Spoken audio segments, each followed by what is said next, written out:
and this is the finished look. This is literally all the products that I used on Gabrielle. Hey guys, I'm Shaharlee Blake, a professional makeup artist based in Washington, D.C. And today I'm going to be recreating the look that I did on Gabrielle Union. Let's get into it. So on Gabrielle, I use Vision Cover Cream Foundation. I'm going to mix Warm 5 and Warm 6 together. And what I like to use is some Danessa Myricks Beauty oil. So that also helps me to get like really luminous skin all over. So let's go in and see.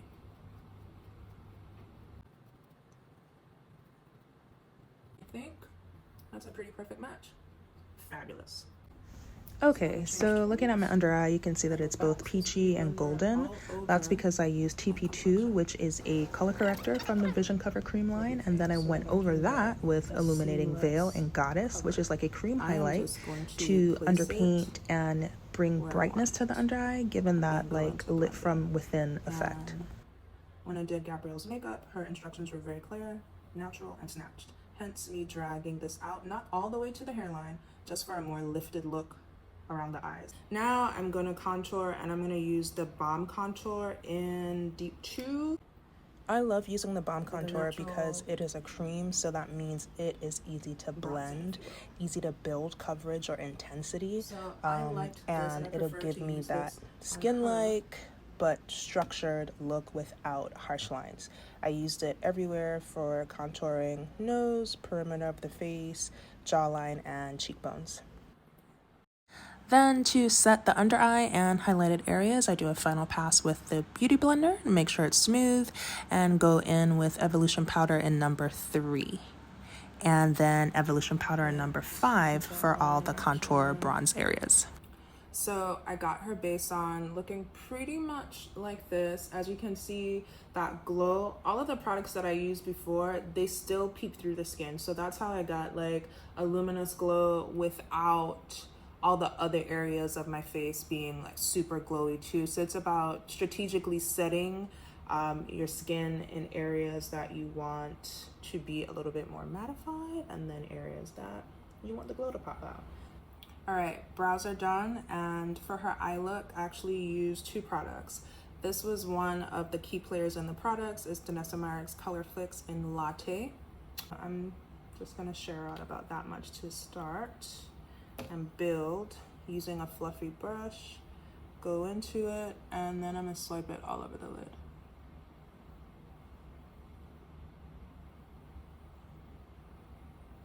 And then used a empty brush, well not empty, but a brush with nothing on it, to blend out the edges.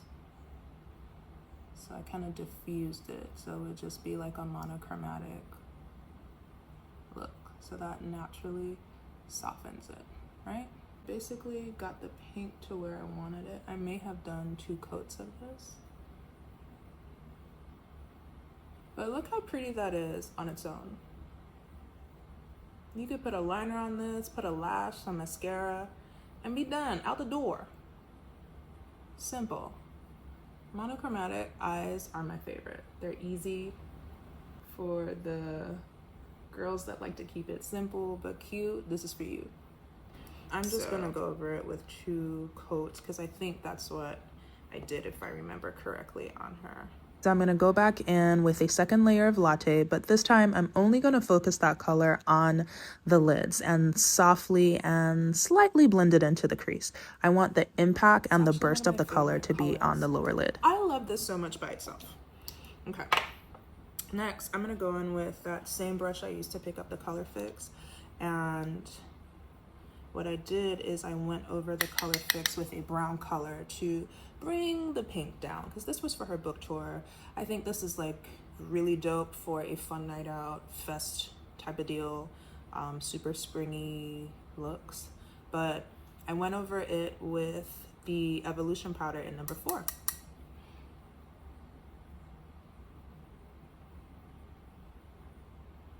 So you see how that changes it just on the slightest bit. So Evolution Powder is actually a setting powder if you're not familiar with the line, and I loved it for this because I didn't necessarily want to take away too much from the pink, but I did want to tone it down. So this was perfect.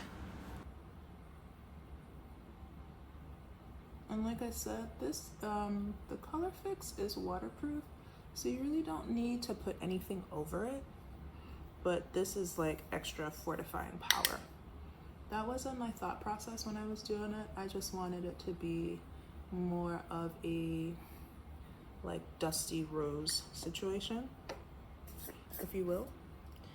Now I'm gonna go in with number 5 because it's deeper, but I actually used 2 shades of brown on her, and I'm gonna go like in the crease with the number 5 using the same brush.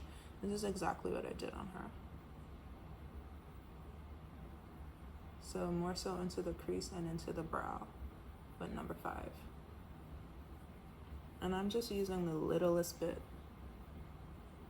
So kind of like coming in on an angle, the same way you would if you were smoking out your eyes, but focusing that on the edges and into the crease and up into the brow. So it really diffuses and softens the top of that. And these are how our eyes turned out, soft and blended.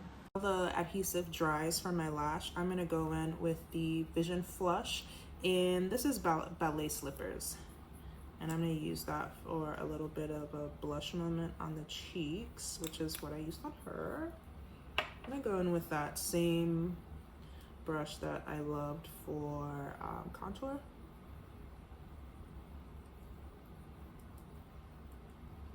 I'm gonna frame out my face with blush. That works for me, but this is the color that I used on her.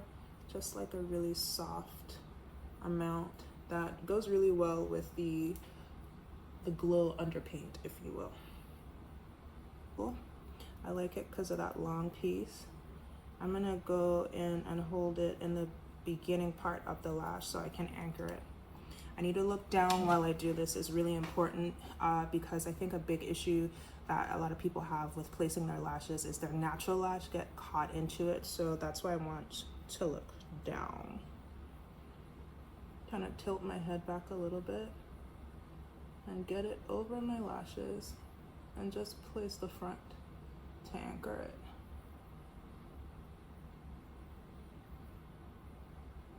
Place. Don't worry about that glue. We can get it off.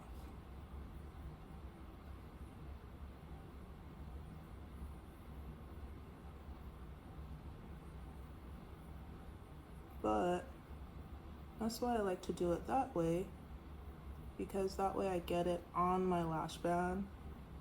Yeah, I had a little snafu with the glue getting on my lid, but the good thing about that is we could always fix that part. Here we have great lash placement. So the good thing is, like, if you happen to be putting on mascara and you get a little bit on your lid, you want to wait for it to dry and then you can just flake it off. Same with glue. I'm gonna use a little Q-tip. So because my Q-tip is pointed, it allows me to push that glue into the lash band. So that's one option. You could also use something like makeup remover or micellar water. If you do that, you may have to reapply the shadow at the base of your lash line just to account for anything that it removes. Or if you're able to flake the glue off, that's another option. But all is not lost if you happen to get lash adhesive on your lid while you're applying your lashes. It's normal. Okay, lastly, let's talk lips. So she had like a powdery pink, kind of like a monochromatic look overall. I am going to line my lips like I did hers with, you guess it, the Bomb Contour, and this is in Deep 3.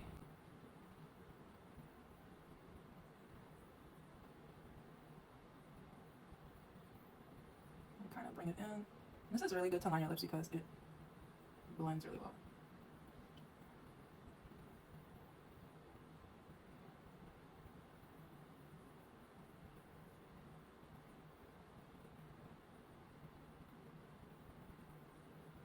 Back in with the latte. It was more of a powdery lip, which is great because the color fix is gonna dry down. Because she was gonna be talking for her book tour interview. So something that will last. And a super simple look that turns out really beautiful in the end. Monochromatic, pretty much the same colors reflecting in the eyes and the lid, with a slight peachy cheek, but this is it. Let me know what you think.